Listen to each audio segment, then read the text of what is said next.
రోజుల క్రితం చిన్నకోడూరు మండలంలో భారీ గాలులతో వడగండ్ల వాన కురిసిన నేపథ్యంలో చిన్నకోడూరు మండల కాంగ్రెస్ పార్టీ బీసీసీఎల్ అధ్యక్షులు బంకా చిరంజీవి యాదవ్ హార్టికల్చర్ ఆఫీసర్ బాలాజీతో కలిసి పలు గ్రామాల్లో ధ్వంసమైన పంట పొలాలను పరిశీలించి రైతులను పరామర్శించారు. ఈ సందర్భంగా రైతులతో మాట్లాడుతూ పంట నష్టపరిహారం సమర్థవంతంగా ప్రభుత్వ పరంగా రావాల్సిన నష్టపరిహారాన్ని అందజేసేలా చర్యలు తీసుకుంటానని రైతులకు భరోసాను కల్పించారు.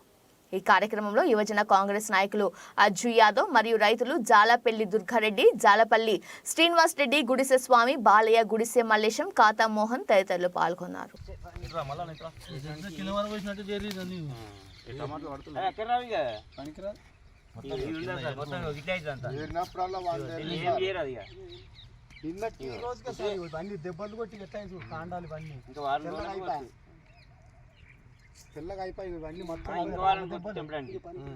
నెక్స్ట్ వారం ఇప్పుడు నెక్స్ట్ వీక్ తెంపేదే మొత్తం అకాల వర్షం వచ్చేసి ఘోరంగా నాశనం అయిపోయింది. 5-10 నిమిషాల్లో వచ్చేసింది. తెంపినప్పుడల్లా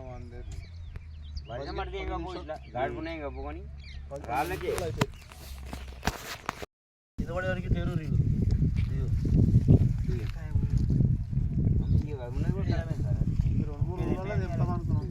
అంతే